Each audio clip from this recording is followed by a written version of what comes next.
Tailgate.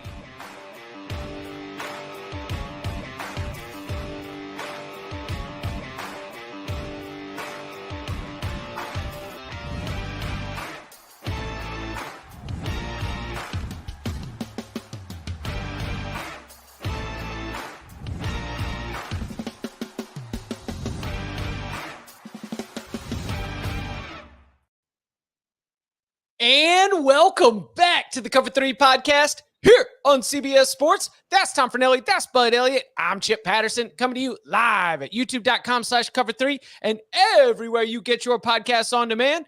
Thanks for hanging out. Smash that subscribe, smash that like, and come and join us in the chat, aka the Cover 3 Tailgate. Lots to get to here as we react instantly, 11:35 p.m. Eastern Time as I'm looking at it right now.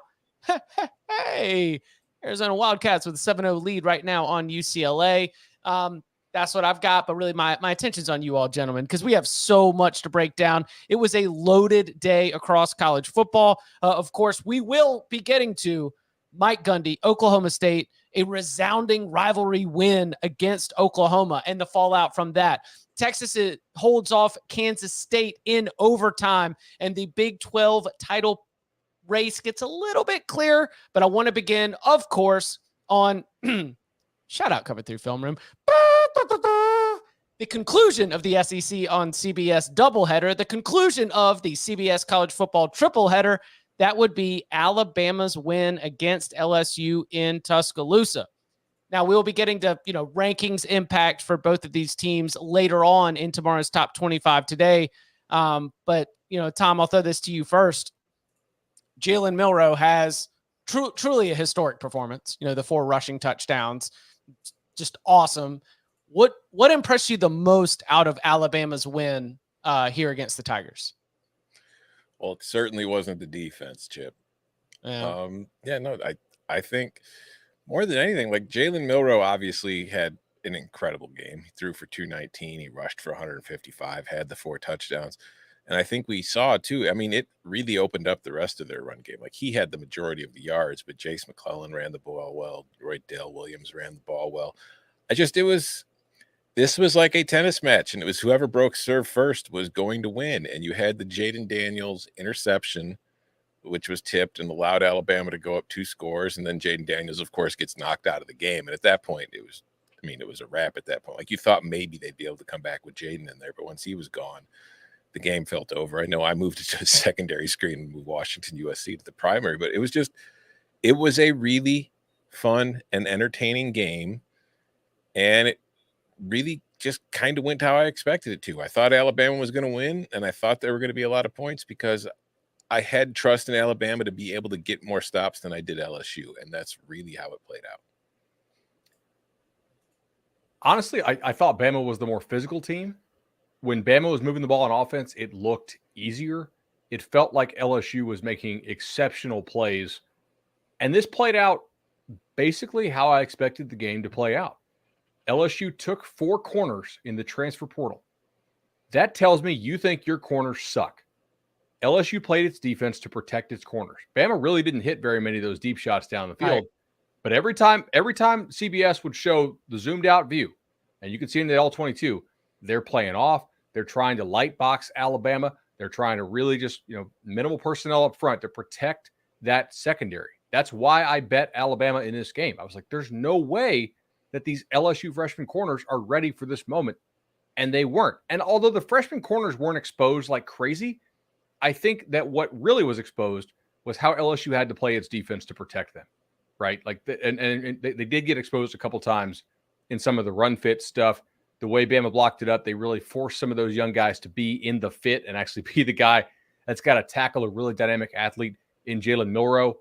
And look, Bama's a better team than LSU if LSU doesn't have Mekhi Wingo and all 4 of the corners they took in the portal. I think they're probably better anyway, but they're definitely better without those guys in there. And this played out like I thought.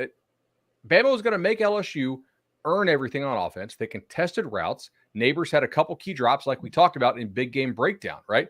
Hey, he's really good at get open, but if you can cover him, he will not catch the football reliably. And what do you have? 3 drops tonight in tight-ish coverage? At least that 2. hurt LSU. Like Bama said, hey, we're going to put hands on you. And they I mean, did. like whether it's Arnold, McKinstry, Moore, like you've got dudes there that are going to be really physical and are going to make you make tough catches. You called on Brian Thomas to try to be the one who would maybe be able to step up there. They weren't able to get enough. I'm glad you mentioned Mekhi Wingo because there was one Roydale Williams run. I think it was like a 12, 16-yard run. It was just right up the middle. And I was like, you know what? I don't think that happens if Mekhi Wingo is there right now. But, credit to Tommy Rees and Alabama for being able to identify what needs to be exploited and being able to go get it done. On the defensive side, you mentioned it wasn't the defense that was impressive. Do you all think that there was at least some of the enough of Alabama's defense where you're not looking at the Crimson Tide and, we have to start having the conversation. They are undefeated in conference play. Their only loss is to Texas. They have a head-to-head win against Ole Miss. Like, we need to start gaming this thing out all the way to the end of the season. And we'll get to Georgia a little bit later on in the show. But, like, is this an Alabama team that coming out of this very, very big and important win, do you come out of it feeling any better or worse about where it stands compared to the class of the SEC, the Georgia Bulldogs? No, I don't think like this is a statement of their defense as much as I feel like it's probably a result of the way they played. But like Alabama only had one tackle for loss in the entire game. And I think that was mostly because they were trying to protect against the big play, and they didn't want to bring a ton of pressure to give Jaden Daniels even more running space. Don't put bodies in the backfield when Daniels can be 40 yards the other way. By the way, it was super effective. Jaden rushed for 163 yards, but I don't think it was a bad defensive game, but I certainly don't think it was a great defensive game for Alabama. And the important thing to take away here is Jalen Milroe had an incredible game, but does Jalen Milroe do that against Georgia? Because this is something that everybody's been doing against LSU. Like LSU's defense has been duty for the most part all season long, and everybody that goes against it is scoring a bunch of points and putting up a bunch of yards. So I don't know if there's a ton to take away from this one if you're Alabama, other than it did what good teams are supposed to do. It went out there and took care of its business. It got the win, and now it's going to move on.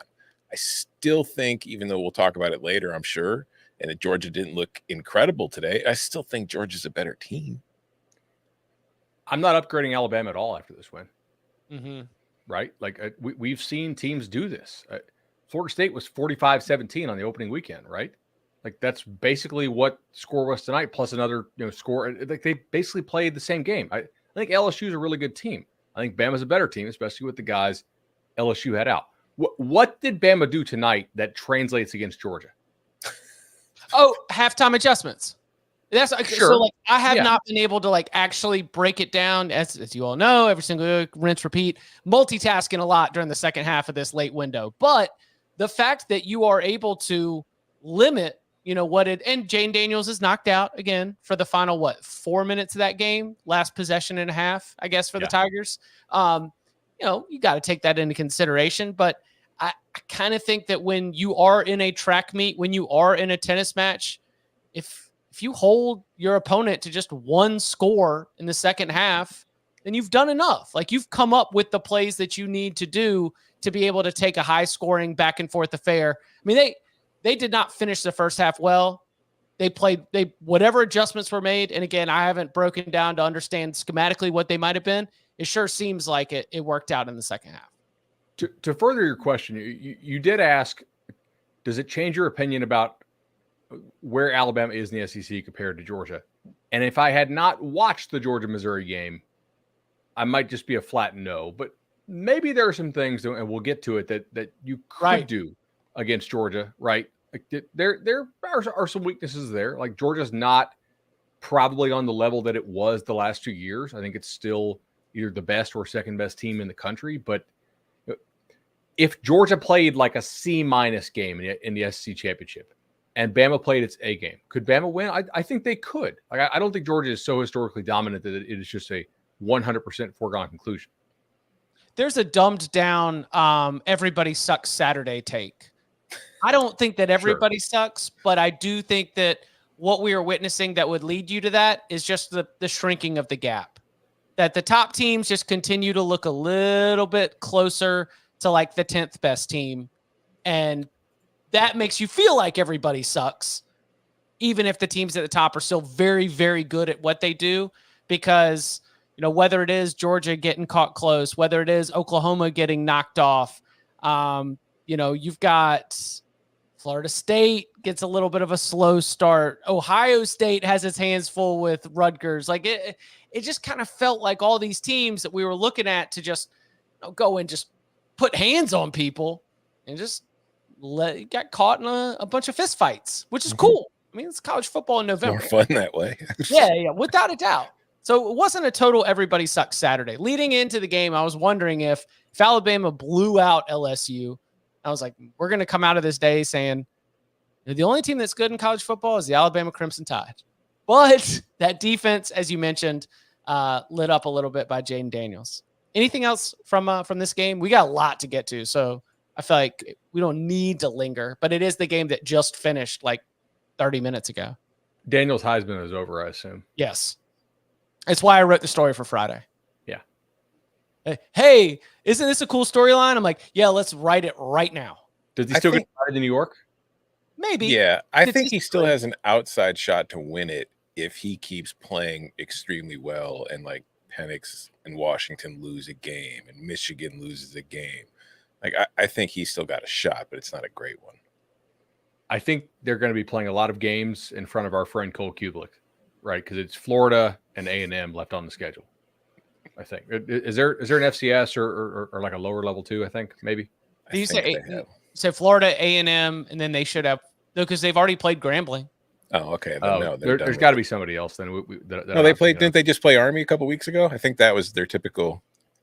No, they got November Grambling and week. Army. Soft strength of schedule. I'm sorry, Somebody in the chat has to know who it's they play. not your 3 losses that are going to keep you out of the playoff. It's the strength of schedule. Oh, Georgia State. Okay, so he'll roast them. Georgia State's. God, it's sick that we know this. Georgia State's corners are not very good. Like the rest of the defense is actually not bad, but They got torn up today. Madison worked them. So, before we get to anything else, here's 20 minutes on New Mexico State. The Yankees are good. Jared Kill, man. I had right. some middle. That was so frustrating. What'd you have? God. I had some 3.5 and some 3 and some money line. Tough. Yeah.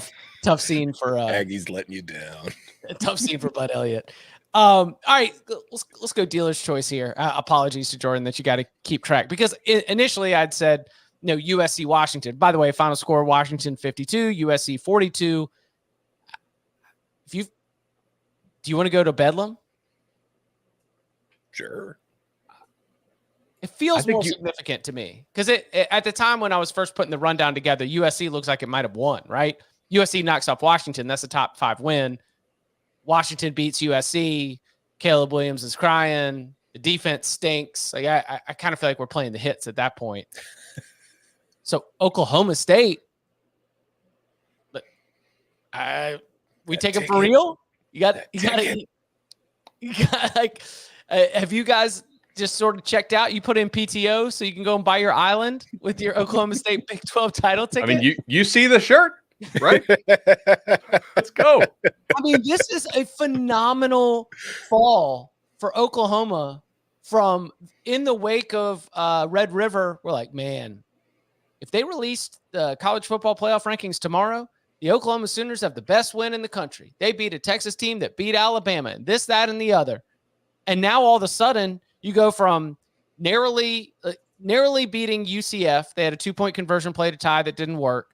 Then you lose at Kansas. Weird game, weather delay. Okay, it was, close. And then you lose, again, close, but to Oklahoma State. But loss. And now all of a sudden the Sooners are like not only not in the college football playoff picture, like maybe not in the Big 12 title picture either, barring some kind of chaos down the stretch. Oklahoma fans are furious here on Saturday night. Why? Because I'll tell you why. Because Oklahoma has hit so many different marks of this has not happened since Bob Stoops was hired. That the Bob Stoops era and the Lincoln Riley era have included levels of success that were just so high that any slip up at all was going to lead to, oh man, we haven't seen this scenario since, like, oh shoot, 1997. And when that's coming up, it's not a good thing.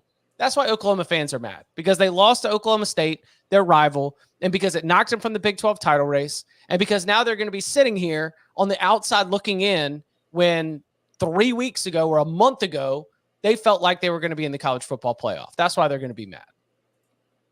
That's fair. Look, Oklahoma's a good football team.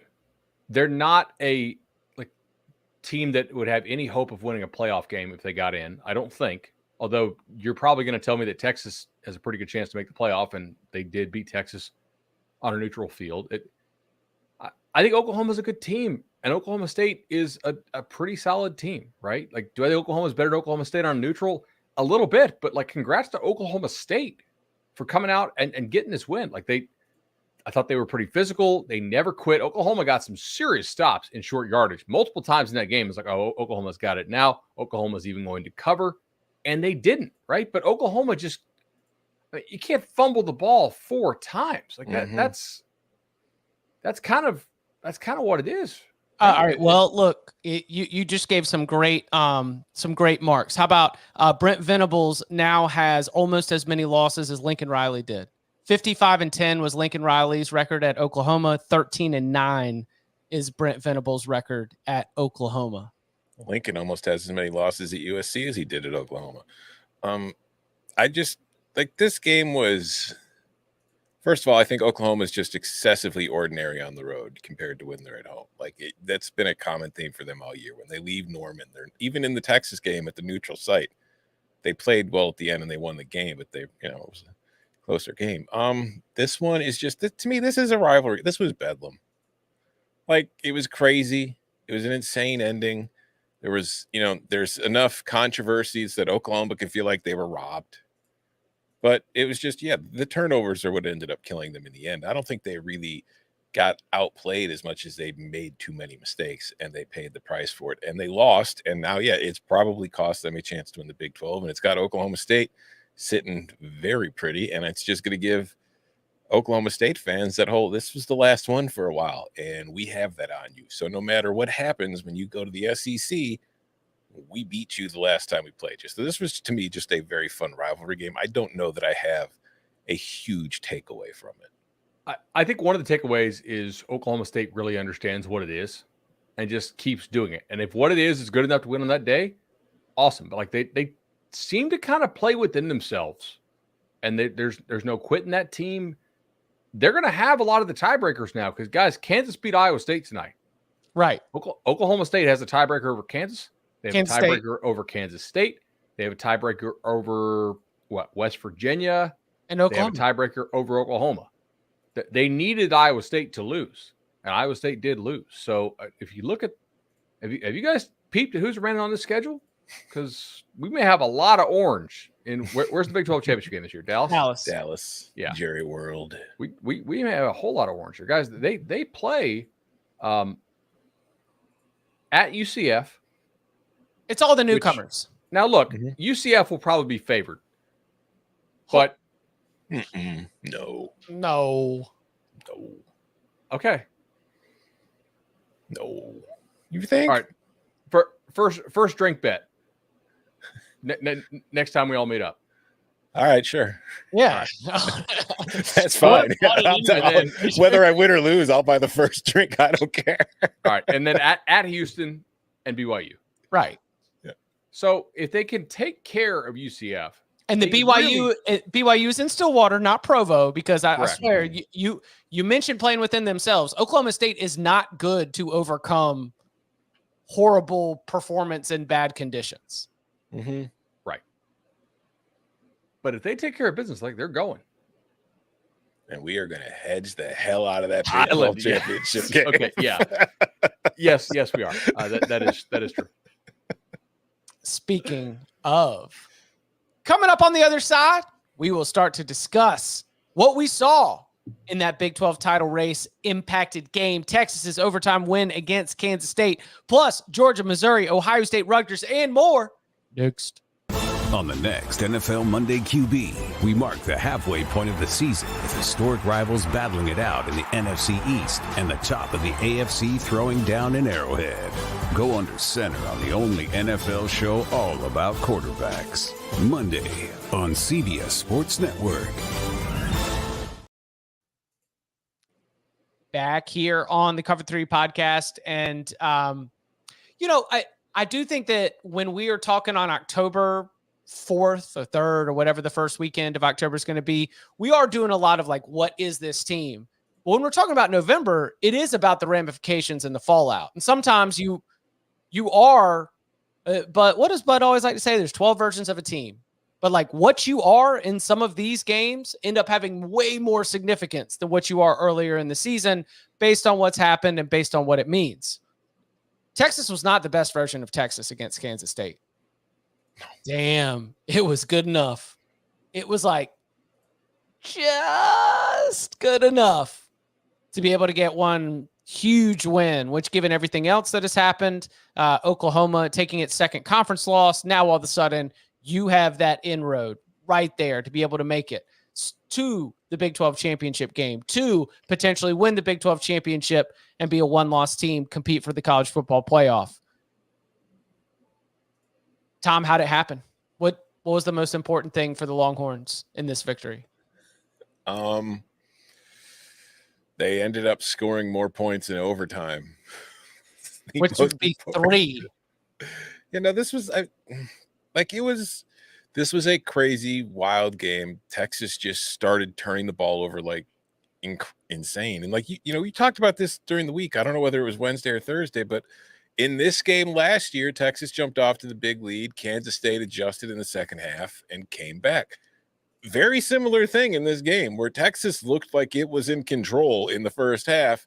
And then in the second half, Malik Murphy wasn't looking like he was playing nearly as well as he had been in the first half. The holes that had been there for Jonathan Brooks started to close up a little bit more, and you didn't really see the Longhorns having that same kind of success on offense. And Kansas State offensively figured some things out, things they could take advantage of, and it started doing so. And, they came back. The turnovers obviously helped a lot. They were able to force the overtime, and then, the overtime was just a mess for everybody, but Texas at least got a field goal out of it. Look, I thought Texas was much more physical than Kansas State, right? I thought like they were clearly the better team on the day, and the turnovers made this like they almost messed up their season with 2 turnovers in their own end on back-to-back drives. Like Texas had this thing. I switched the game off, right? Because there were a lot of really good games in this window. And I turned back, like, oh shoot, I'm glad we have DVR. I need to catch back up on this. Like, holy cow. For a second I was like, you get like the score alert, right? It's like, okay, like Kansas State scored. Like, there's no way they just scored again. They just scored again. Okay, this is bad. But Texas ran for 230. Okay. What Kansas State run for? 33. 230. Yeah. Texas whipped Kansas State along the lines of scrimmage. Texas 8 tackles for loss. Kansas State 3. 0 sacks for Kansas State. 3 for Texas. If you don't have the turnovers, we're talking about how Kansas State got blown out by Texas. It's probably a 3 or 4 score win if they want to punch one in late. But turnovers matter, and they happen. And that's kind of the risk of when you play a backup quarterback. Like, weird stuff could happen that you kind of think if yours is in there, maybe it doesn't, right? But I thought this was a great – I mean, the score won't show it, but I thought this was a great win for Texas because the stuff that you needed to show up, for the most part, did. Red zone defense, because that defensive line was eating a pretty good offensive line for Kansas State. Like, that was big to me. That's kind of what kept them in the ballgame. I thought Kansas State's offensive line has made me rethink Kansas State's offensive line. Or maybe I should be rethinking Texas's defensive line. I think Texas D-line's real. Like, okay. I think we're going like somebody like NFL draft guys on that. Murphy, line. Sweat. Yeah. Like, you're just going to be like, dude. That's what I said on the big game breakdown on Wednesday. It's like outside of BB and the other tackle whose name I cannot remember, their offensive line is not good this year. Yeah, and I thought Texas was going to be able to eat them alive in the interior, which I kind of saw. But Bud, another to your point, Texas's red zone offense also helped keep Kansas State in the game, and that has been a theme for Texas all year long. Like, you look at it, Kansas had 3 red zone possessions, only got 14 points out of it. They had the 2 touchdowns, and they missed the field goal. But Texas had 4 red zone possessions, and they only had 13 points. So despite having an extra possession, they finished with fewer points in the red zone than Kansas State did. So, like, you look at the turnovers, you look at the red zone struggles, and that is what kept Kansas State in this game more than anything. Like, Texas did a very good job of that. It would make me so furious, the fact that Texas scores all the time from 30 and 40 and 54 yards out, but then you get them on like 3rd and goal from the 7 and they don't have a chance. I don't know why it is, but I mean, to your point, from the notepad, A.D. Mitchell's just a big game player. What is it? Health, availability. Doesn't feel like we've gotten full seasons from him throughout his career, both at Georgia and at Texas. What do you have? 138 yards or something ridiculous here? 2 touchdowns. Kind of felt like he was the recipient of some of the Steve Sarkisian, I'm in my bag, scheme me a wide TF open. And, you've got the 4th down play where you kind of fake the sneak and you pitch it out to CJ Baxter. Baxter goes ahead and gets scooting for a 54-yard touchdown. Texas has dudes. It's not always pretty. I did not think Malik Murphy had a great game. He had a good first half, and then the second half he was very, very ordinary looking. Yeah. I was I will be interested to see how it goes the rest of the way. Get better, Quinn. Did he look banged up to you? Did Murphy? Yeah. Okay, Arch Manning. I don't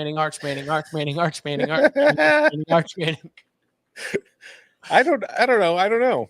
I didn't really see him doing anything that made me kind of raise an eyebrow that had me concerned. But again, this was also like you said, one of many games going on in the noon window. So I might have missed it because I was also live blogging the banger between Ohio State and Rutgers during this one. I know he's not a great runner, but he didn't look twitchy at all. So I kind of wonder.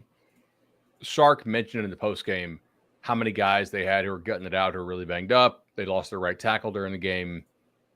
Yeah. We got 10 or 11 starters out, and if it's a stock, you better buy. We'll get to the Tigers later. Tom, I got no looks at Ohio State Rutgers. Aren't you a lucky son of a gun? Yeah. Wait, no, that was a CBS. Shock. No. Look, hey, you throw me out there, and you can see all the Slack comments. You can see all the written production on CBSSports.com. I was just assigned to other games. All right, Chip was on Notre Dame, Clemson. Yeah. I was assigned to other games, and Tom Fornelli had it on lock. So Tom, guide me. What in the world was that? The final score was 35-16 Ohio State, but friends, that was a very misleading final score because Ohio State scored a couple touchdowns late to put this one away and make it look better than it was. The simple truth, like to boil this all down as basic as possible, is that Rutgers' defense is legitimately good, and Rutgers' defense did a very good job against Ohio State. The problem for Ohio State is that, and this has been a problem for them a lot this year, Rutgers' entire defensive philosophy is we are just going to keep 2 safeties back and force you to move down the field because this is the Big Ten. And we don't really face a lot of teams with quarterbacks and wide receivers who are just going to be able to exploit us kind of dropping back most of the time. Ohio State is supposed to be the team that does that. And they couldn't. Like, to give Rutgers credit, Marvin Harrison he finished with 2 touchdowns, but he was mostly invisible in this game. Emeka Egbuka came back, his first game back, 4 catches, 29 yards, mostly invisible. Trevion Henderson won this game for Ohio State. It's a similar situation to what I talked about last week when they beat Wisconsin. The difference between Henderson and everybody else that they have at that position is that he has the ability to turn a 1-yard gain into the 60-yard touchdown run. And he did that a couple times. And he did that in the passing game. He ran for 128 and had a touchdown. He caught 5 passes for 80 yards and should have scored on the one, but he got tackled from behind. But that was another perfect example where he was just the check down. McCord dumps it down to him 5 yards right in front of, the middle of the field. Henderson turns. There are 3 Rutgers defenders in front of him. So he says, okay, I'm just going to race him to the sideline.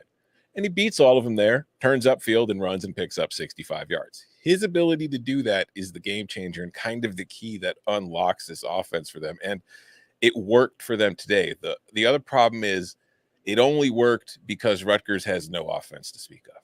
Like Gavin Wimsatt was 10 of 25 for 129 yards. He did have a touchdown. He also had an interception that wasn't entirely his fault, but was mostly his fault. But he also missed a wide open touchdown in the first half that would have given them a 16-7 lead at halftime. They did lead the game 9-7 at halftime, and they had a chance to go up 2 scores in the third before that interception. That's the kind of game it was. But yeah, this is just a dirty, nasty Ohio State that has to grind things out, and they keep grinding it out. It's just I fear for what's going to happen to them when they face Michigan, because they're not going to be able to do this against that team. I'm seeing some signals of what might happen to Ohio State when they face Michigan, and it's Michigan will defend them just fine. Mm-hmm. Yeah. See, Bud looked at that goal and nobody laughed. Is Ohio State? He said, "I'm seeing some signals." Come on, man. He needed to put a hat and sunglasses on. Man. Come on. He put it out there. Ain't nobody chuckling at that. Come on, that's good stuff. Is Ohio State the team that everybody else on this show thinks Florida State is? Like that Notre Dame win, a little bit less impressive now, right? You know, struggling with the Wisconsin team that ain't any good. Struggling with Rutgers. Rutgers is not any good. Like Ohio State's resume took a nice little hit this weekend. Yeah, I don't think they're going to be number one this week. It's yet another week where Ohio State doesn't look very good. Ohio State has a damn good defense, and they've got a really good receiver. 2 if Ekbuka's right. And they still have a quarterback problem. Mm-hmm. He's too tentative. And again, like this is not me saying like Florida State should be above them. Actually, I'm not sure that they should. But like I think we should be able to nitpick Ohio State like we're doing now. They haven't looked right on offense one time this year. No, the Western Kentucky game. They looked great. No, but all right. A lot of people look right on offense. It's Western Kentucky. Dude. But against like Power 5 teams, they have looked wholly ordinary most of the time. Like that Penn State game was a game between 2 really, really good defenses. Yeah. But it didn't look that much different from what you've seen from Ohio State in a lot of other games. And I do think, like I said, I think McCord is too tentative at times where, like, you know, Stroud and Fields were more talented, but they also had the realization that, you know what, I've got a bunch of NFL receivers. I can take chances, and these guys will probably bail me out more often than not. McCord seems a little scared to do that sometimes, although he did try at one point today because he tried to force a ball to Marvin Harrison between 3 defenders and got picked off doing it. And it was just like, no, that's not the kind of risk you should be taking. But they don't have that difference maker at the spot to really kind of separate them from anybody. Devin Brown is still hurt, correct? Yeah, but he's not the difference maker either. Tristan Gebbia. I'm just trying to figure out what the rest of the room looks like. Is Gebbia hurt? I don't know. I think if you had to play Gebbia, it would hurt you. So yeah, you'd be in a lot of trouble. Okay, and so all right, who's our 4th quarterback? I don't know. It's just, you know, there's a segment of the Ohio State fan base that will always be defensive, that will always say, you know, why are you attacking us, this, that, or the other. There's a segment of the Ohio State fan base during this game that was like, all right, his name, I don't have the depth chart pulled up. His name's Lucas. I'm really just pulling this off the top of my head. I mean, they're calling for anything, right? Lincoln Kleinholz. Lincoln, that's it. He's a true freshman, right? Think so? Yeah. Oh yeah. Yeah. Okay. He's got some talent, but he's from the Dakotas, right? Like that's some what of the a worst qualifier. It's not exactly it's not a crucible of talent for high school football. Right. Like in terms of like I'm gonna feel a little bit better if you're a guy that played like elite private school ball in Cali or like really good, you know, really good ball in Texas or Georgia or Florida. Like you've faced high level athletes multiple years in a row. Like in the look, Lincoln Kleinholz has freaking talent. Like there's no doubt he's got a lot of talent. Ohio State would not have chased him, but the chat's popping off with West Dakota Heisman. I'll have to look it up later, but I'm in. You're West Dakota now? I thought it was just north and south. I'm confused. I'm in. Let's go. Great nickname. Phenomenal. I hope he wins multiple Big Ten titles, just so I can say that over and over again. By the way, the chat's also mentioning how Ohio State was without a couple with like Denzel Burke didn't play, and I think what's his name was out too. The other safety. But anyways, that has nothing to do with your offense being bad, guys. Like that's I don't. Your defense was fine today. That was not the problem. And look, honestly, Ohio State has played a couple tough games in a row. I know Wisconsin's not good, but I do still consider playing at Wisconsin to be a difficult game, right? And you had to play that right after you had to play Penn State. And Rutgers is just sort of, it's going to be kind of cold weather. They're going to play hard on defense. It's going to be Wisconsin grabby. poured it out. We saw that because they lost to Indiana. Wisconsin poured everything it had. Was Rutgers even really trying to win with those short field goals, or were they just trying to keep it close? God. Like, I'm not saying that Greg Schiano threw the game because I'm not going to make that kind of accusations. I don't think he did. But, like, I think he was just trying to play Schiano makes to make it look good. Why should you withhold from him? Here you go. Because just for context for what Bud is saying, these are the lengths of the 3 field goals that Rutgers kicked today. 22 yards, 21 yards, 20 yards. You've had the ball inside the 3-yard line or the 4-yard line or the 5-yard line 3 times against Ohio State, and you kicked the field goal each time. Like, that is not good. I mean, you know what? Honestly, maybe it does beat this Ohio State team this year if you have an offense. Rutgers doesn't. Like, you're in that position, you got to go for it. You need a touchdown. Did Colorado switch back to Sean at halftime? I don't know. Do you have any serious interest in this game? I would like to see what happened in the first half continue in the second half in terms of just playing very slowly and inefficiently, but mostly slowly. I'd like this game to be over before we're off the air so that it goes under. I'm on Colorado under 24.5, so I agree. Yeah. They started going a little more tempo. So I was like, okay, maybe if you put up 52 yards and a 7% rushing success rate. We also see. Look, you've got Oregon. You've got Oregon State's defense away from Corvallis. I think that putting them on the field is probably better than having Oregon State's offense against your defense. That's a good point. Yeah. Like more snaps of that probably gives you a better chance to win. Who am I? Georgia Bulldogs get caught in a tough matchup with Missouri. Missouri played well. Yep. I don't know if I'm down. I'm not really down. Bulldogs didn't cover, right? Nope. But I'm not overly like down or panicky about the Bulldogs. Am I being a Georgia apologist with that, sort of surface level general thought? I mean, look, you played a pretty good football team. You didn't play your best. I thought Missouri played its butt off. Right? And you still win by 2 scores? Yeah, guys, it's going to happen. Georgia's not going to kill everybody every single week, right? They would have covered against UF, but like the margin by which they covered against Florida was largely impacted by the punt block and the failed 4th down attempt, which, by the way, we didn't mention this in the Texas portion. That's why you do that, right? Because you run it on 4th and 1. Everybody's expecting tush push or something similar, and like you scooted over there, it's out the gate, and Texas hits an explosive run on it. It really kind of turned the game there early for them. So, like Georgia, I don't know if they have the ability to just, without turnover aid, beat people by 30 all the time. And like, you never thought Georgia was going to lose, right? I didn't. I mean, Missouri did have the ball down 6 with like 6 minutes left, but Beck had made some really nice throws in the second half. So I kind of had felt like, okay, he's got a shot here. I just thought like Mizzou was able to heat back up a little bit. They did a good job of getting pressure on him.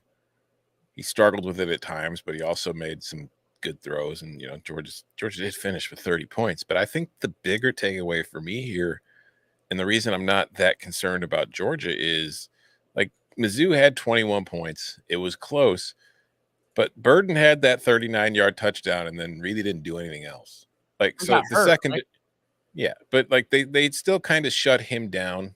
He had 3 catches on 7 targets. So they were able to not take him out of the game, but they were able to limit him. Schrader, they were willing to give up their yards to. I think they wanted Missouri running the ball more than Missouri throwing the ball.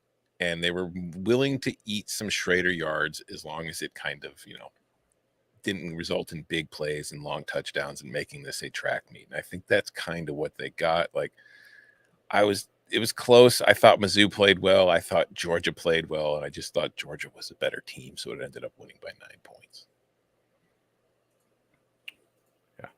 Yeah. The only real takeaway, how many outside runs Missouri hit? Like, that's not the first time teams have done this on UGA this year.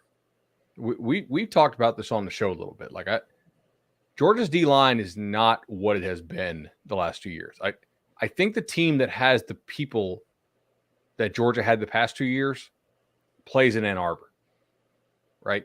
Now, Georgia had some young guys pop against Florida, and that's encouraging if they can get them to show up. But, like, they didn't play at that same level today that they played against the Gators. And I think Georgia needs some of those young dudes to emerge because they're not dominating people on the lines of scrimmage quite like the last 2 teams did. Now, maybe it just won't happen. Like, that's probably just, hey, bud, if we say these are what these teams are now after 10 weeks, maybe that's just what Georgia is. But if they want to just be to a spot where they're just like comfortably, Georgia, stamp it, barring something crazy, that they need that D-line to smoke people. And they're just not doing it every game right now. They don't learn to set contain. That could be a problem against Michigan. Michigan's more than happy to get Corum out there on you. Yeah. What's weird is, like, so Michigan's won the Joe Moore Award, right? Mm-hmm. Twice? Mm-hmm. They probably should win it this year. I think they will. Can you win it 3 years in a row after what? Like, yeah. I don't know if there's any bylaws with the award. Okay. All right. Fair enough. We'll talk to Aaron Taylor. Yeah. Figure out what the deal is on that one. You can give us the inside. Coming up on the other side, speaking of Georgia, which, by the way, was not the number 1 team in the playoff committee rankings, but is the number 1 team in the AP top 25. Michigan, who would like to be, obviously, the number 1 team in the country. So how are all these teams going to stack up? We'll get into projecting the top 25 and more next. An NWSL semifinal Sunday you'll never forget, with an icon leading the Shield winners against a legend who's hanging up her boots, and a budding star looking for back-to-back championships against a squad determined to give their captain a grand finale. All on CBS Sports Network. Back here on the Cover 3 podcast, one thing we like to do every single Saturday night is go ahead and make our projections for what the new college football rankings will look like. Now, for much of the season, we are talking about the AP Top 25 poll, but I think that we would be, we would be too stuck in our own ways if we didn't at least acknowledge also the College Football Playoff Selection Committee, which plays a massive role in the outcome of the season. So let's start right there, because Ohio State was number 1 on Tuesday. The Georgia Bulldogs held their number 1 spot last Sunday when the new AP poll was released. Do you think that Georgia will still be number 1 in the AP poll? Do you think that Georgia will overtake Ohio State for number 1 in the committee rankings?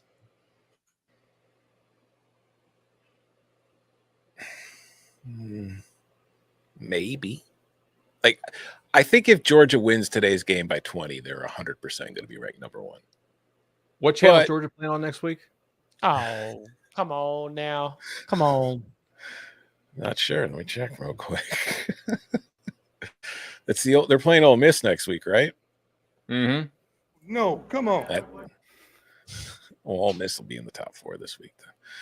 And they should be, because they're an elite team who once again played an elite game and wasn't just another coin flip. I don't know what channel it's on. It says to be determined. Okay. Look, maybe you move, maybe you don't. I don't know. I have a hard time figuring out what the committee will do, because I really don't think that they do a very good job, and it's mostly for ratings. Like they're last week I went back and watched the comments, and I thought it was just flat out ridiculous, to be frank. No, look, you can't watch the comments. You just got to look at, because it is ridiculous that they send one person out there to explain 13 people's ballots. Yeah, I have to explain that normally they ignore precedent. People turn in every single week for the CBS Sports 133. That is exhausting. All right. So it is a losing proposition to have to explain what other people voted on. They simply go through. They vote on everything. Do a better job compiling the votes, nerd. I don't think the AP poll's rigged, right? So I that one I think is a better conversation. Like, do we think that Ohio State will drop behind FSU 3-4? No. In the AP? No. Does Washington get in? I think Washington gets a boot bump. You think Washington moves up? Mm-hmm. I think Washington played a very entertaining game against a national brand with a lot of people watching.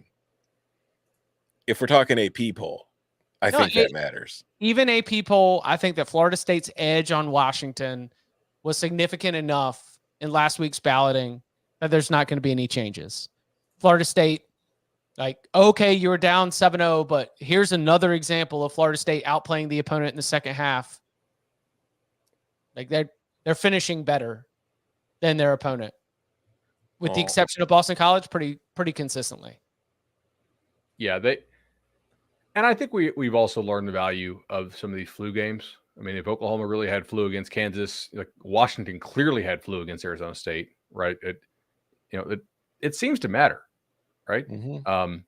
Some of these Saturday moves, I think, like when these lines go absolutely insane, are rumors of the team having flu. So, yeah, I mean, I don't know. Like, Florida State didn't have Johnny Wilson. They didn't have Keon Coleman. Dustin Hill wasn't healthy. Kentron Portier wasn't healthy. Like, they're basically using their gadget guy as their number one receiver right now, Ja'Kai Douglas. And they didn't have Robert Scott at left tackle. I don't know. They're pretty banged up. Defense gave up 7 points. Let me ask you this. Should Washington jump Ohio State? Forget the AP. Does Washington jump Florida State?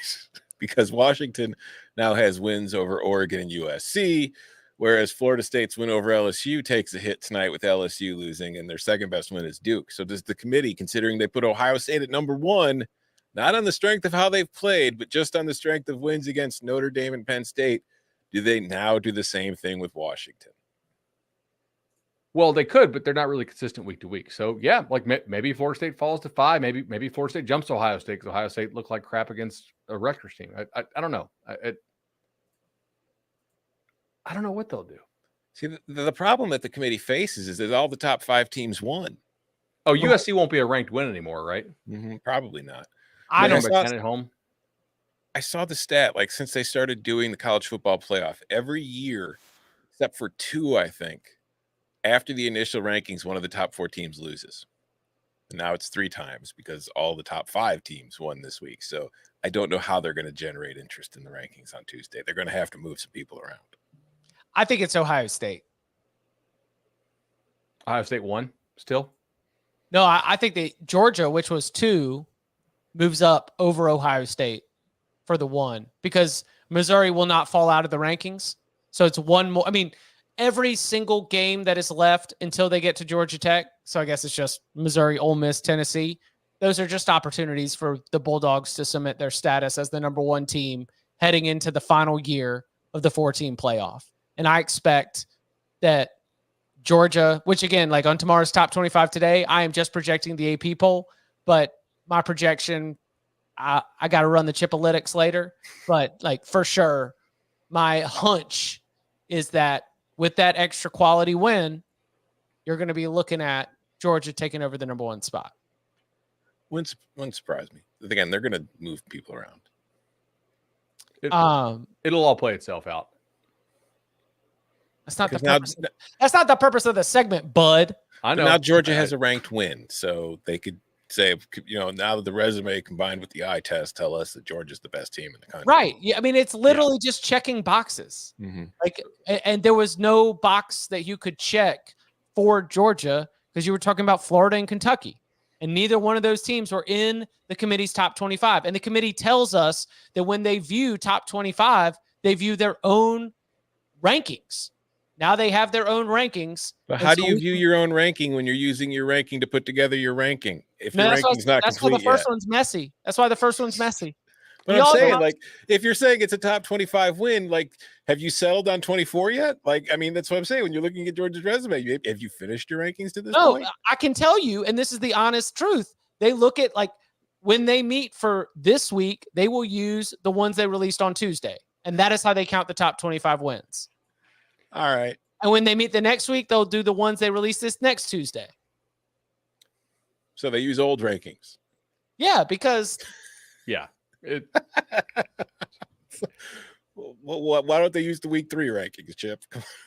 Well, because you can't do the week 3 rankings. That's not their rankings. But why can you use past rankings from one week and not the other? Because you haven't set the new table yet. I will say on the Georgia point, Georgia had a chance today for its schedule to like completely fall apart. Mm-hmm.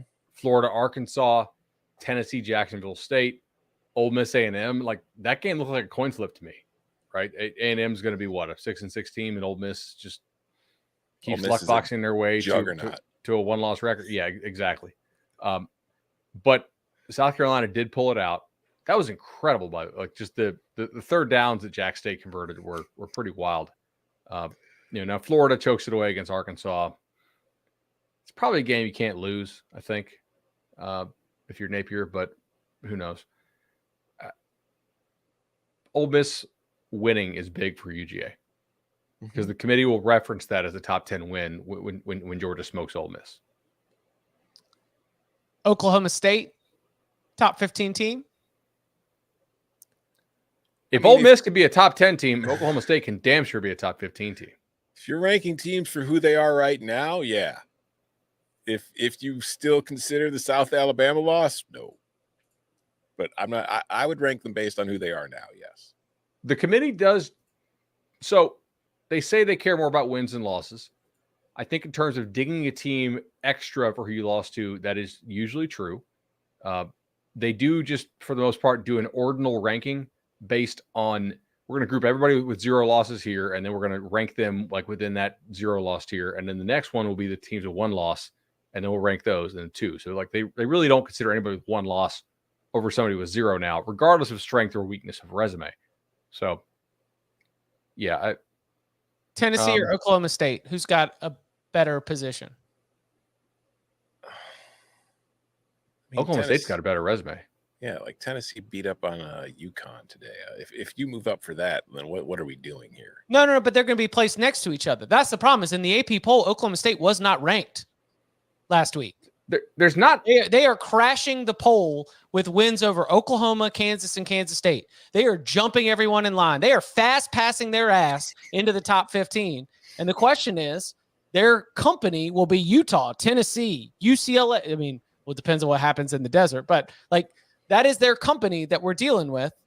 So how do they stack up against their company? And by the way, how is this also significant? We're talking about like New Year's Six bowl games, right? There's 2 bids out there for teams that can get up into the top 12. And with the ranked teams that still have to play against other ranked teams, if you're in the top 16 on November 5th, 6th, 7th, you've got a chance if you can win out to be able to get yourself to the Cotton Bowl or the Peach Bowl. Well, I think there's a good chance they're going to be in the top 16 simply because LSU, Notre Dame, USC, and maybe UCLA are all going to lose here.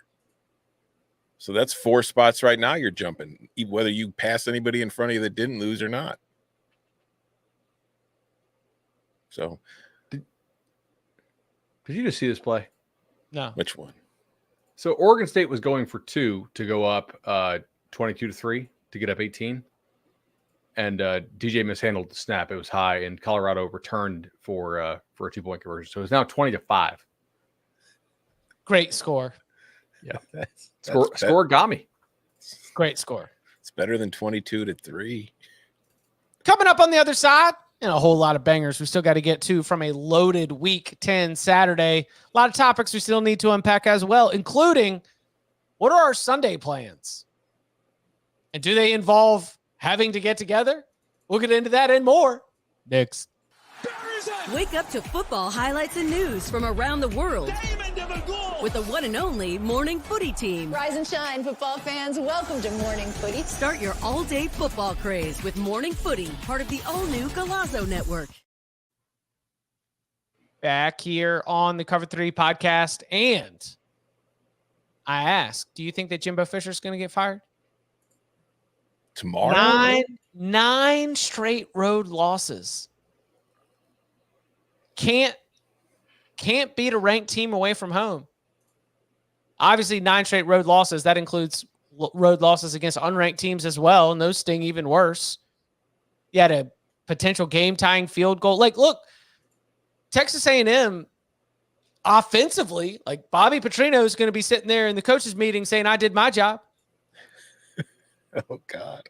Evan Stewart got banged up and knocked out of the game. Look, you're Texas A&M's AD. You fire Jimbo, and you look around, and there on your left is Bobby Petrino, and there on your right is DJ Durkin. And you're like, is there a special teams coordinator I can hire for the interim? Well, it's okay. Steve Adazio's on the staff too. Oh my God, that's right. Yeah, so and so it's so funny, good guys. I mean, like I didn't want to be an asshole, but like Bud's like, oh, Texas A&M's losing their composure, and I'm like, and water is wet. Yeah. You mean the poorly coached team caught in a moment of adversity is not responding well? Interesting. That was a hell of a nut shot. I mean, like that was like some WWF stuff, dude. Yeah, he was all up in that. Just vroom, like they teach you how to rip in D-line drills. Like that was. I mean, that's the thing is, that should be a multi-game suspension. Like yes. you really like he should get the entire next game and the game after that. Like that is complete nonsense. That's so much worse than targeting. I mean, there's some helmets you should be able to hit and some you shouldn't.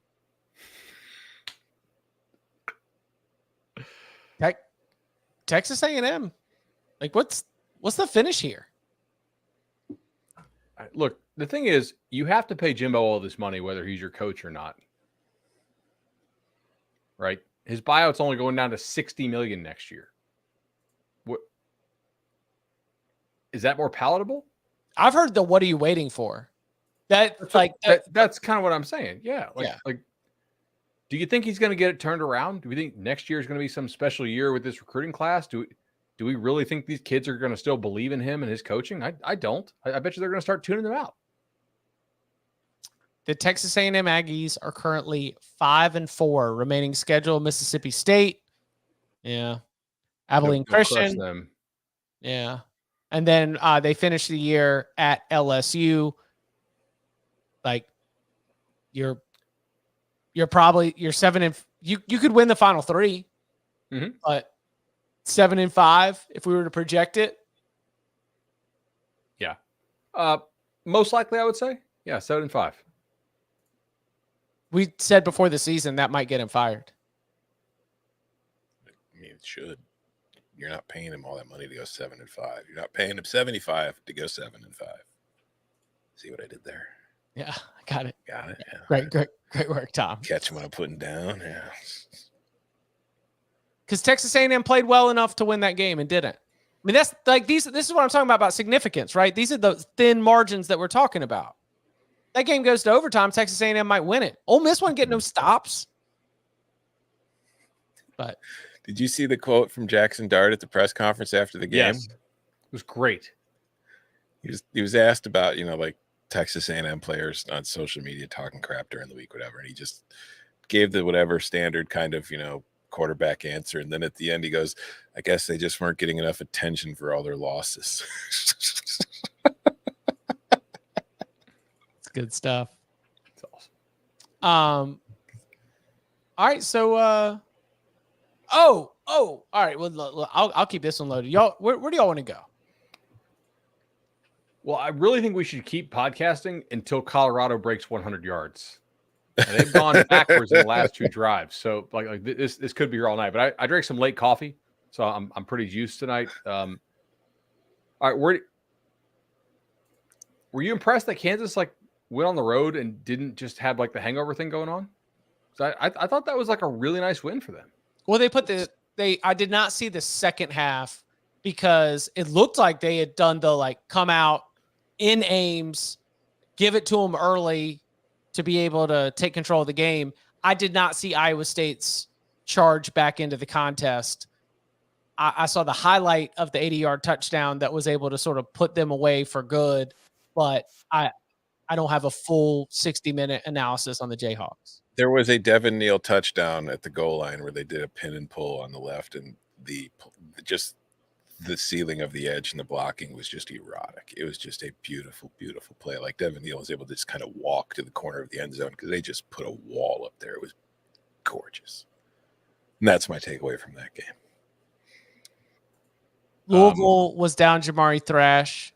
Yes, Tom, you need to answer for your comments on Louisville. I have multiple people asking me on Twitter, please hold Tom accountable. What, were you bashing Louisville? I just don't think Louisville's that good. I really don't. Would you agree they're like a top 15 level team? Yes, for sure. Like they're better than Tennessee. Yes. They're better than Utah without rising. I look at them the same way I look at Ole Miss. You know what I mean? It's like they're a good team, but do I really think they're 7-1, 8-1 kind of, like a real true contender? No, because like that win over Notre Dame was great at the time, but the shine is starting to come off a little bit because Notre Dame has looked pretty ordinary in every game since. So sorry, Louisville, I don't hate you. I just don't think you're that great. But you're winning, and that's all that should matter. I do think it was impressive they won by how much they won without all those guys. Because there was like 6 dudes who were questionable going into the day. And like a couple of them didn't play, but like a couple of them are playing through stuff, clearly. The defense was phenomenal today. Yeah. They have a good defense, and Jeff Brom is going to scheme up some points. Like Jeff Brom is one of the best coaches in the country by far. Like he won at Purdue.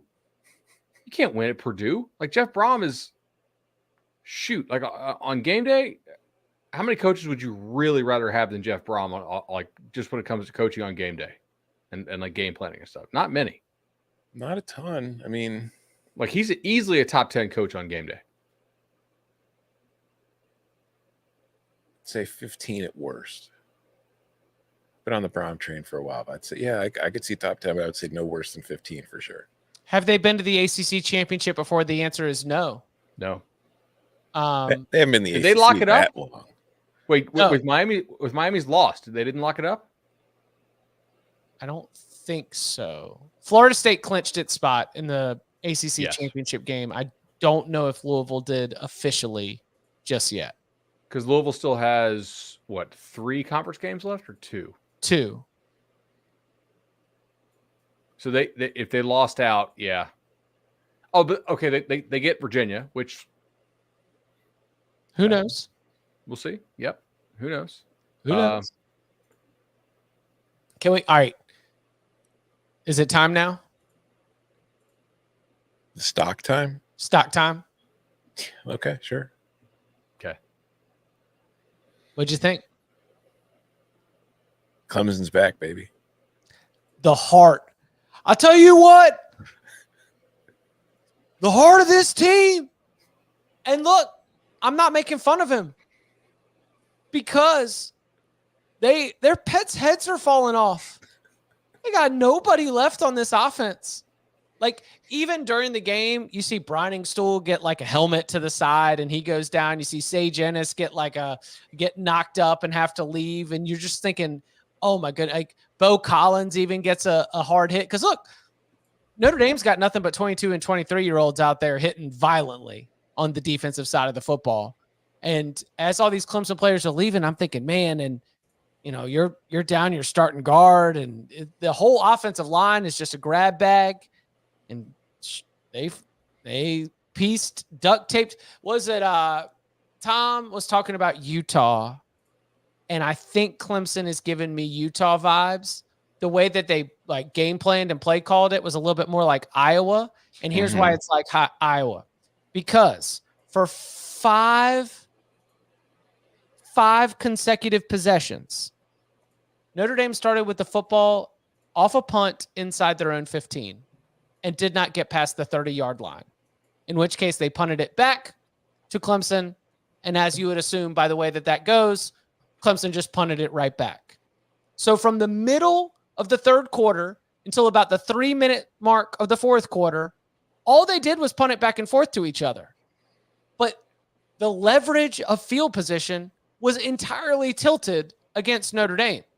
And Clemson's defense, which is not anywhere close to as banged up as its offense and is so much better from an efficiency and a production standpoint than its offense, was able to go and win the game. Jeremiah Trotter, who will be in the NFL, was able to go and win the game.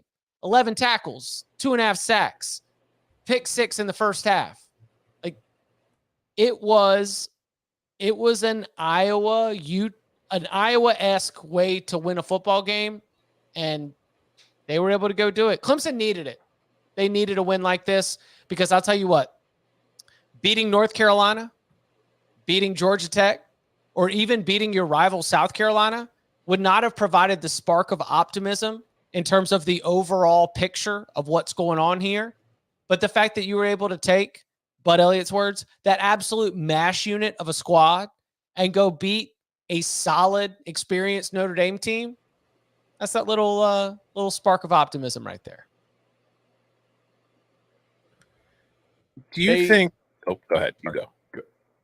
I was just super impressed by how Clemson was able to move the football running it. Dabo talked in his postgame. They had so many guys out, they really didn't feel like they could do all like their counter stuff that Garrett Riley wants to run. And they basically just ran like little zone scheme stuff. I do think it caught Notre Dame off guard, but it can't catch you off guard for that long. They out executed them. Like, Clemson was the more physical team today. They kind of wonder if like Notre Dame just thought they were going to waltz in there, and Clemson gave it to them. That was pretty impressive, man. I was really impressed by Clemson. And like we talked about all this week, like, there's Clemson from a power rating standpoint, you really can't have them outside the top 15 with their defense. Now, resume is clearly not. Like, I get that. But like from a gambling perspective and a power rating and a model system, their red zone woes are just not going to continue. And they didn't. So they also they just played. Jeremiah Trotter was a beast. They covered Notre Dame easily. How about Freeman I'm sorry. Again, did you see Freeman take 2 timeouts to the half? Clemson was stuck in 3rd and long. There was like a minute left. He had 2 timeouts in his pocket. He could have called timeout, made him punt, tried to take one more shot at it. Said, nah. It's not the first time he's had game management kind of miscues, is it? It probably won't be the last. 1, 2, 3, 4, 5, 6, 7, 8, 9, 10. Yeah, that's enough for football. Mm-hmm. Is Phil Maffa the better running back on this team? Was Will Shipley not playing today actually kind of a blessing in disguise? Keyword running back, I think possibly, yeah. Like, he might be a better runner. But like Shipley as a pass catcher, they need that pass catching threat on this team. And they have 2 pick sixes. But maybe here's an idea. Phil Maffa is your running back. Put Shipley in the slot because you don't have reliable, or at least enough. So maybe if you put Shipley in the slot, which is a very important position in Garrett Riley's offense, you can get both of them on the field more often. Maybe you can create more explosives that way. And then you could still motion Shipley into the backfield and do so. It's all fun stuff, but just a thought. So we have a huge audience hanging out with us in the Cover 3 tailgate right now. Hi, guys. And my numbers tell me some of y'all haven't hit the subscribe. Change that right now. Come on. Oh, no. Come on. Listen, you are hanging out with us. We are hanging out with you. But look, we are rolling on 68 minutes, and we still got like lots of games that we got to get to before we get out of here. So all we ask from you as we sit here spending our Saturday night with you, recapping week 10, is to smash that subscribe. So go ahead and do us a favor and go and get that taken care of while you're hanging out with us live. Could I have a shout out to maybe somebody who's watching live? And if they are, they should subscribe. I want to shout out those Notre Dame fans this week who were in my Instagram DMs calling me a clown for not ranking Sam Hartman in my quarterback power rankings. Sam Hartman had a horrible game by his standards. By the Sam Hartman standards. I think he had a horrible game for everybody's standards. Agree, but I always try to adjust this. I watched a lot of football today, okay? Of all of the quarterbacks I watched, He was not the worst. Okay, fair. But Sam Hartman's standards and season averages suggest this was a very, very poor performance. Disappointing as Hartman falls to 0-5 as a starter against the Clemson Tigers. And that, it was pointed out to me when I was running my mouth arrogantly during the Moneyline Sprinkles and tanking Clemson that it was like, oh, yeah, but he had like 6 touchdowns against Clemson in that one loss. Yeah, it's fine. Guess what? He had 2 interceptions today against Clemson. So congratulations to the NC State Wolfpack and Dave Doran. You are bowl eligible. My over is alive. It is. That's amazing. How? Tyler Van Dyke has 3 interceptions in this game. Miami musters just 6 offensive points, none after halftime. What was your favorite point?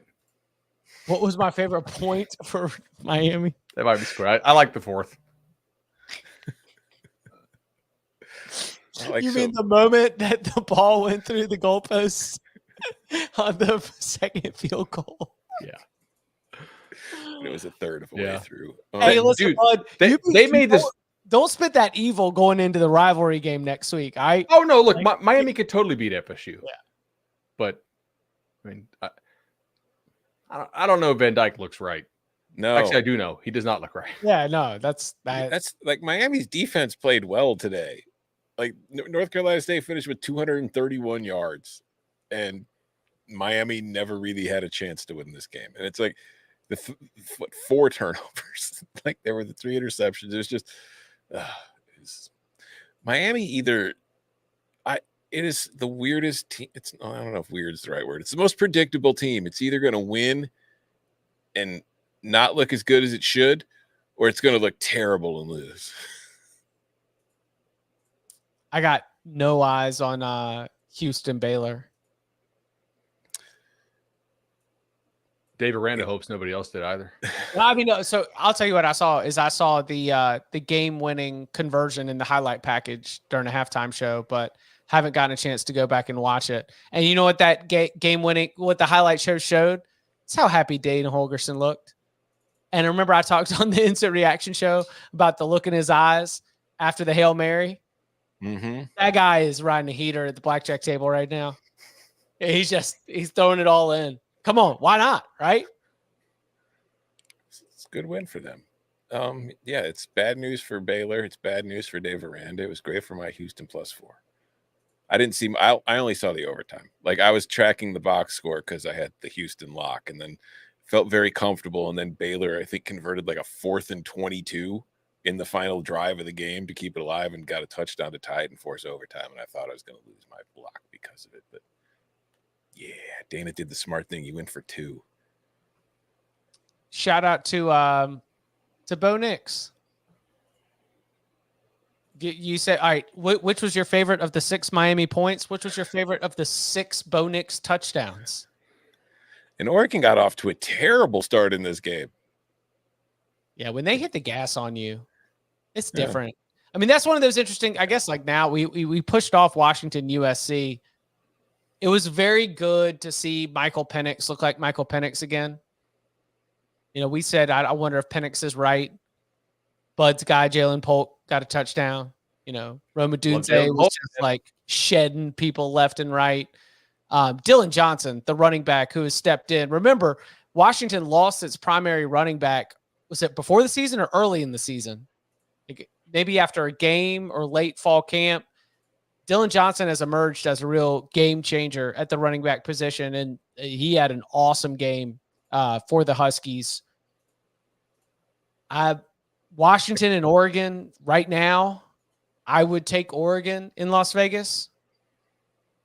But, you know, if you're Washington, you feel a little bit better after seeing even if it was USC's defense, just knowing that you can go out there and run the ball and just have the confidence of some physicality there. First, I would just say that this game gave me everything I wanted from this game. So, yes, thank you to both teams. The flea flicker was incredible. Was amazing. I was like, Yeah. I'm watching something from the like when you eat Dippin' Dots and it's like the ice cream of the future. This is like the offense of the future. I was like, holy cow, this is kind of amazing. Yeah. But that is like the Lincoln Riley experience in a nutshell, though, right? Like a play you've never seen before that blows your mind in a defense that gives up 572 yards and 52 points. Like that's what it all comes down to. And I cracked the code watching this one. I know what you got to do to get USC defenders out of their run fits. You just hand the ball off. and it happens just magically. There's all of a sudden lanes everywhere. No, like Washington, they looked the best that they've looked in weeks. And they gave up a lot of points to USC, but USC is going to put up points on you. But if you're Washington at this point, it's just about surviving. Because as long as you keep winning and you get to the Pac-12 championship, yes, you're going to have to beat Oregon again. And I'm with you, Chip. And I know, Bud, you feel the same way. Like we would all take Oregon right now in the rematch. But you get there and you win that game, you're in the playoff. Like you control your own destiny at that point. Because you know for a fact Michigan and Ohio State aren't going to win out. So that's all you have to do. That is all you need to worry about. So just simply getting that win and being able to do it without Polk in the lineup and finding a run game, which you've had all year, but I don't think they ran the ball nearly as well against anybody else that they did today. So just, yeah, it's a lot of reasons to feel good. Just keep doing what you're doing. I really wanted to like second half bet Oregon. And they had such a damn big lead by the half. I was like, damn it. Like I was like, okay, I don't need to lie bet them right now. I got some other stuff I need to go do. I actually need to go downstairs. And I come back. I'm like, okay, great. Oregon's just murder ball again. Cal really didn't move the ball on them very much in the first half. It was, you had a Bo Nix pick for the first time in quite a while. And then you had like a fumble. And I think Oregon is really good. And we should also note, like, recruiting wise, good God, Oregon is killing it right now. Yeah. For the 24 cycle? Yes. Like Oregon is playing for keeps, if you guys catch my drift. Like they ain't messing around. I think Oregon is very quickly going to threaten for the number 2 roster in the Big Ten behind Ohio State. They are, of the 4 teams coming, they're the one I have the least concern about as far as adapting just fine. Yeah. Shout out to Utah. Yeah, I didn't. Gosh. Did you? Wow. I watched this. You did? Yeah. Good for you. Yeah. This was one I was very interested in after looking at it. So I just feel bad for Dillingham here. I think they've lost like 6 or 7 offensive linemen. Isaiah Glass didn't even make the trip. That's their starting left tackle. And like they had to move a true freshman guard out to left tackle against Utah's guys. Like this is going to be horrendous. I mean, like there's absolutely no way Arizona State's going to score. I mean, they scored, what did they score? 3, 7, whatever it was. 3. The final score is 55-3, which they for finished with 83 total yards. Yeah. And there was Colorado was like, what's wrong with that? But sorry, I'm watching them just absolutely mess around right now. But I mean, like my long distance observation, again, with, as you could not tell by the good for you, is, man, after the way that last week went, so much hype. Everybody's in town, right? You had College Game Day in town. Fox was in, like, the Fox pregame show wasn't there, but you were the big Fox game. I mean, they kicked that other game to Fox Business, right? Just so that you could be there on broadcast television. And yet you got embarrassed by Oregon in Rice-Eccles to then be able to just work all the kinks out. I don't know how I don't change my belief of how good Utah is based on the sticker shock of 55-3 on the scoreboard, but good for Utah. That's probably felt really good to kick the doo-doo out of somebody. Yeah, I'm pretty sure I took Arizona State in our expert picks, so I didn't see this coming. They whoopsie daisy race. There was like a weird like late hit on a touchdown, and I was like, "Oh, Arizona State, you did it now." Like Whittingham's going to run it up on you. I don't know if they drop 55 if they don't have the late hit there, but they did, and they did. So good observation. Arkansas. Florida was down its 2 defensive tackles and its starting middle linebacker today. Yeah. As soon as I saw it, like our editor, Or Adam, not the DN Sap, and then one of the D tackles. Like that got dropped in Slack this morning before kickoff. As soon as I saw that, I was quickly racing to take Arkansas over 23.5, and it worked. They had another critical special teams penalty.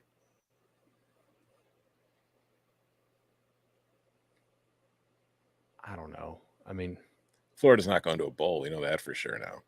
They could still go to a bowl.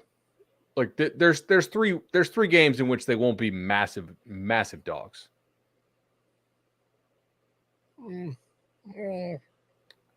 This was the most this was the one that you kind of feel like, hey, you need to win. I want to hear this because they lost to Arkansas. Yeah. I just saw Florida lose to Arkansas at home, and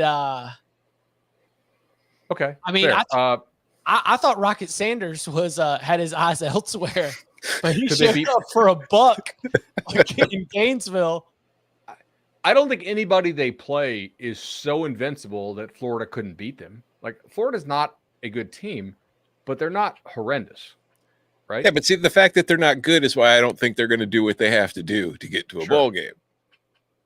But like, could they score on Missouri potentially? I guess. Could LSU just totally fall apart? Yes. I could see LSU kind of cratering after this one. You know. Could they score enough with LSU though? That's a good point. Probably not. Like, they're going to have to drag LSU down into the swamp. They're going to have to get them down in that muddy water. I don't think they can. Yeah. Tough scene for the Gators. All right, what else? Let's see. What else? The Big Ten West? Oh, Illinois. Take me through it. Hold my hand. Yeah, Colorado hit 100 yards. Show's over. All right, in stream. Well, first, I wanted to start. We'll get to Illinois. I wanted to start by talking about the Big Ten West leading Iowa Hawkeyes, who played a 10-7 game at Wrigley Field. So it was not the highest scoring game at Wrigley Field this year. I think it ranked 6th or 7th. I think the Cubs had 7 games that featured more points or runs than today's Iowa Northwestern game did today. But Brian Ferentz rallying the troops to get 10 points on 169 yards of offense. Jesus Christ. I can't even pretend. So Iowa's in first place in the Big Ten West, but I wanted Northwestern to come back and win this game because with Illinois beating Minnesota, it would have left 5 teams tied at 3-3 in the division for first place. But now Iowa has sole possession of first place. It controls its destiny. But now I will get to what I wanted to talk about. Illinois with an incredible comeback in the final minute in a game that I have seen Illinois lose 150 times. Illinois nursing a lead, turning the ball over twice in the fourth quarter to allow Minnesota to take the lead, getting the ball back with just over a minute left. Luke Altmaier getting sacked on third down, fumbling, having to leave the game because he's hurt. So the backup, John Paddock, the transfer from Ball State, comes in facing a 4th and 11, having to march the entirety of the field for a touchdown. Converts the 4th and 11, converts another pass, and then finds Isaiah Williams for a 46-yard touchdown on the third play. Paddock comes in cold off the bench, goes 3 for 3 for 85 yards and a touchdown. Illinois wins. It was incredible. And also, like I said on the Locks pod, Minnesota was able to move the ball the entire first half because Johnny Newton was suspended for a BS targeting from the game against Wisconsin. Newton comes in. Minnesota can't do crap on offense once he's in the game, except the 2 times Illinois turned it over and gave him short fields. They scored. But that was just, I told you guys, Illinois' bowl hopes, they're still alive. Hell, Illinois' division title hopes are still alive. Their final 3 games are Indiana, Iowa, and Northwestern. They can win all 3 of them. The Illini are back. Kalik Manis with 3 touchdowns.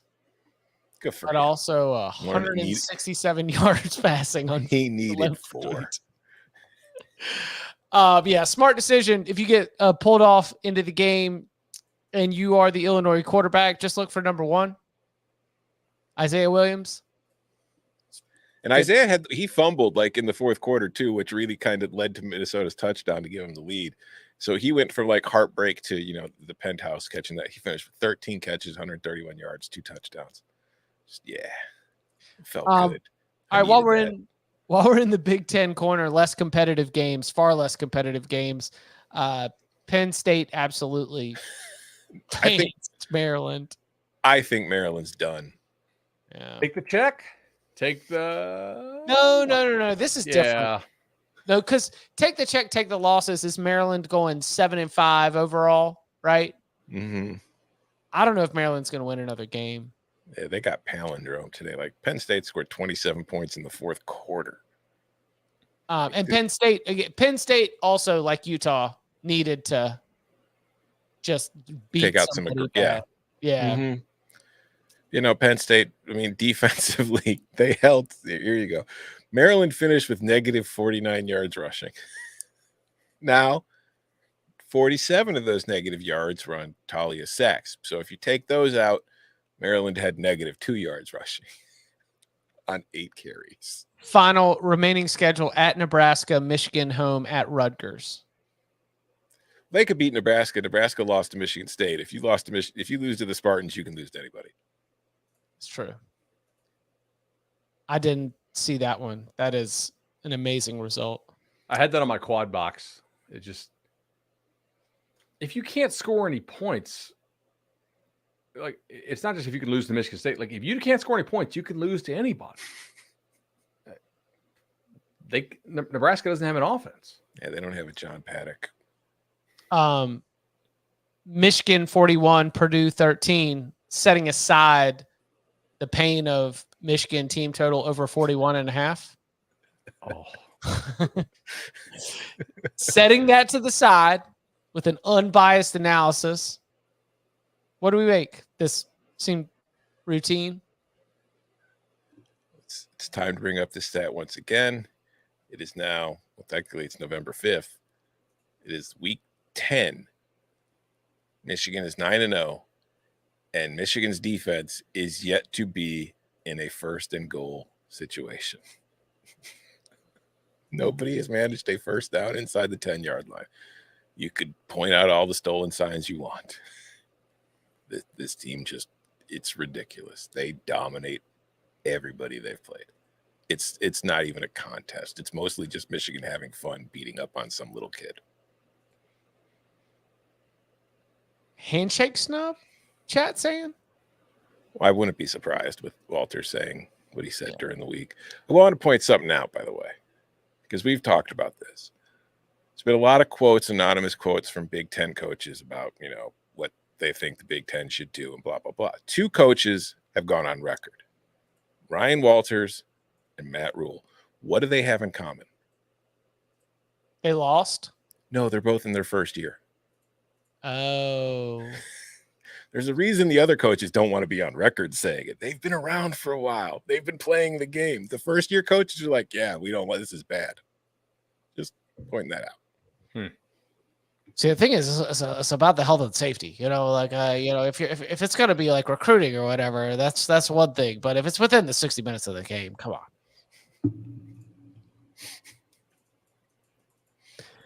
All right.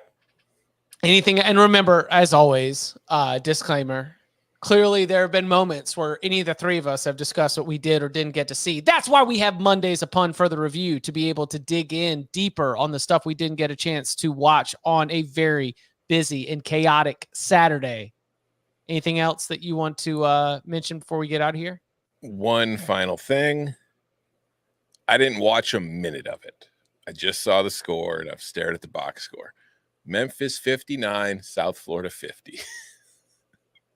That's a game I kind of want to go back and watch just to see how terrible it was, but terrible in a wonderful, fun way. So I've been trying to I'm glad you mentioned that. I've been trying to get my hands on Memphis for about a month now.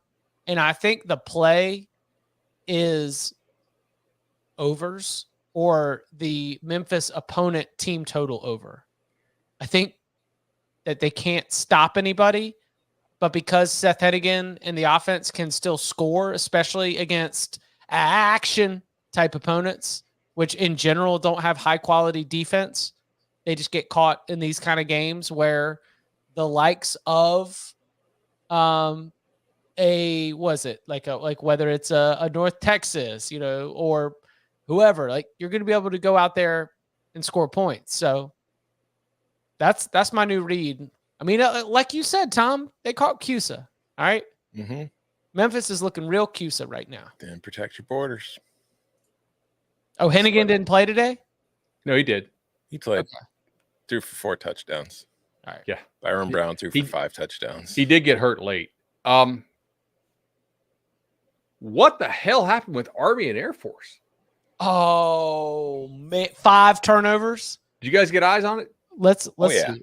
Let me see what this. All right, Tom, you mentioned it. I had this pulled up from the HQ research room. Army, like Air Force, turned the ball over. I think 4 times. Was it 5? I can't. It might have been 5. I think it was 5. I think it was 5 and 6 possessions. Yeah, like they were turning the ball over like crazy early in the game. Army took advantage, got 17 points, but they were all kind of, like short fields. They weren't really marching down the field, and neither one of these teams was able to move the ball. Like for anytime they had to go more than 70 yards, nobody was going 70 yards. So Army jumps out to that quick 17-0 lead, and then it was just maybe a first down or 2 before punting, and then you'd punt, and then the other team maybe a first down or 2 before punting, or in Air Force's case, a couple more turnovers. So it was a very, very ugly football game in which I thought obviously the under was dead within the first 10 minutes, but buddy, they nursed that sucker home. 45-10. So here we go. Air Force drives in the first half. Turnover on downs in their own territory. Turnover in their own territory. Turnover in their own territory. Turnover on downs. Not in their own territory. Congratulations. Field goal, and then turnover at midfield. Field goal attempt. Oh, no, wait. Yeah, no, they also had the missed field goal. I'm sorry. So that's how it happens. Whereas Army went touchdown, field goal, punt, field goal, punt, downs, punt game. Undercashed. Yeah, I tell you, it's a great time to say, you know what? I'm going to stay away from the under and just take Air Force. That's a whoopsie daisy rate. Anything else? Trying to think what we haven't discussed. Kentucky smoked Mississippi State. Wasn't really competitive.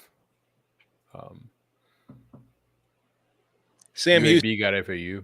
Oh, congratulations to Sam Houston. We no longer have a winless team at the FBS level. Wait, who did Sam Houston beat?